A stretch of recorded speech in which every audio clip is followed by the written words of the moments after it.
Guys, welcome back to the Colby Coast studio right here on the Ranger Z521. It is an absolute gorgeous day on Lake Powell. It is springtime fishing at its finest. As you see in the background, that's the power plant there in Page, Arizona. Unfortunately, it's been shut down. Or if it's not shut down, it's soon to be shut down. But Lake Powell is a very, very special place of mine. Anybody that follows me knows that this place is just, this is where I learned to bass fish. This is where I learned to wakeboard. This is where I learned to ski. This is where, I came every Easter growing up for the first, basically 15, 16 years of my life. This is where I've brought my family the last 10 years, really, for Easter. It's days like today that really makes you humble and understand, what the absolute beauty that we have here in Utah. We're sitting in Utah right now as we sit here on the lake, but literally that's the Arizona border. We got people wakeboarding, skiing all the way around us. It's the bass are spawning, the smallmouth are just moving up on all these isolated shelves, rock piles, pilings, and then you got largemouth that's in the coves, spawning, doing their thing. I mean, you can catch fish literally any way you want to this time of year. And it's you come down here, you get a day like today. It's 85 degrees. It looks it's hot because there's no wind, but you can get some vitamin D, get some suntan. The scenery, the water is 65, 66 degrees. You can dip your feet in it. It's just absolutely amazing what we have here in Utah. But I really wanted to go over just a few things of how to catch fish. If you want to come down here this time of year, I highly recommend it. It's absolutely amazing. First and foremost, you've probably seen in some of my other videos, this is a Dobbins 701 Champion Series 7-foot 1-power spin casting rod with a Lew's Custom Pro speed spool, 6:2 to 1 ratio. Nothing extremely expensive, but just a quality reel. I like to put 8-pound braid to 6-pound fluorocarbon leader. And the key is right here is that's just a simple Gary Yamamoto single tail grub, chartreuse.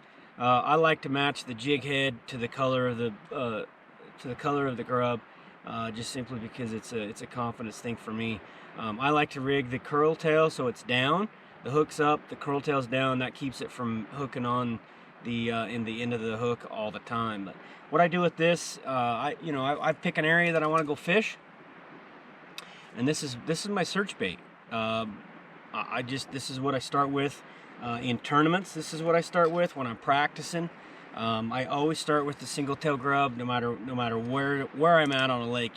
It helps identify what fish are eating.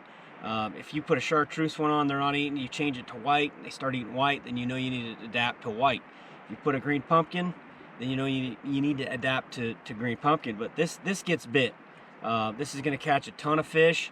If you got kids, you want to come down and make sure they catch fish, just buy a pack of single tail, curl tail grubs at your local sportsman's warehouse, wherever you're going, and it's you're going to get bit. And then like I said, even on tournaments, when I'm practicing for tournaments, that's my search bait. I always have one of those rigged on.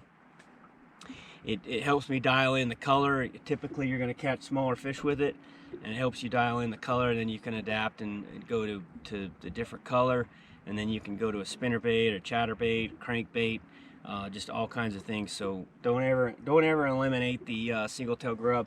And like I was saying, I throw this on personally I throw it on a 7-foot 1-power. I feel like I get more casts, longer casts, accurate casts with a 7-foot. I have went up to like a 7'3". I just don't like it as much. A little bit heavier. I can make more casts with the 7-foot 1-power rod. That's just my ultimate go-to rod. And then as we were throwing the single-tail grub this morning, we really noticed that you know, where we were catching fish and where we weren't catching fish. And so I went to, for the backs of the pockets, I seen a lot of largemouth in the back of these pockets.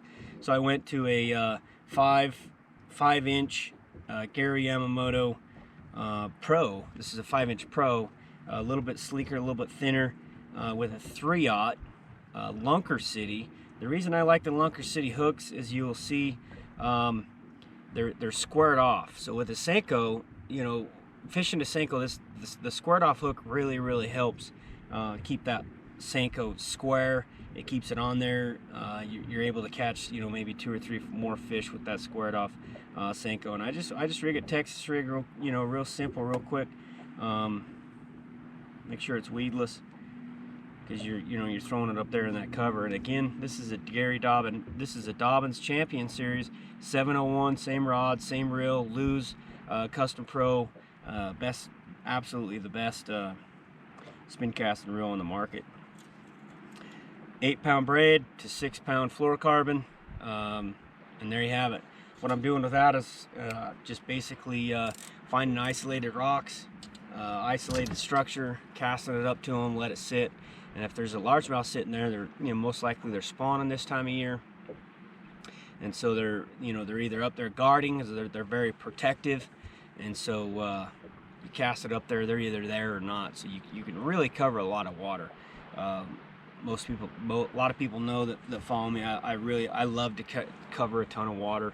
I put the electric on 5 and put it on constant, and just the way I go and cover water.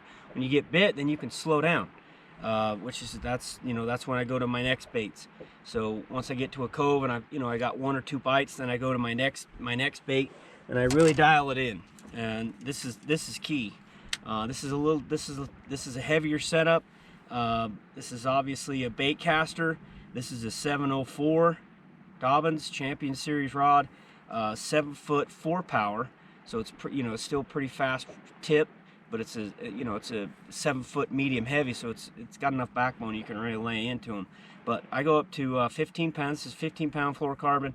Again, Lew's Hyper Mag. This is an 8.3, just because when I'm throwing a jig, I want to be able to throw it up there, reel it back in. I'm really targeting on specific things. So fast ratio, I can really cover a lot of water. I cast up, reel it in, and I get my bait back in. But this is a Pepper Custom Baits global warming color with a this here is a twin tail Gary Yamamoto grub. Anybody that knows me, this is a 1/2 ounce jig. I run all my 1/2 ounce jigs with a very simple, quick twin tail, because it falls fast. Again, I'm covering. I'm really focusing on isolated cover, so I want to throw it up there, fall fast. If they're there, they're eating it. I make 2 or 3 casts with this setup, and then I move on. But so those are the 3 rods. I keep it very simple. This time of year, it's all about covering water, finding the fish. They're in very isolated waters, cover spots, so you're really able to get up there and really find the fish, the aggressive fish. So this time of year, you're looking for super aggressive fish, and again,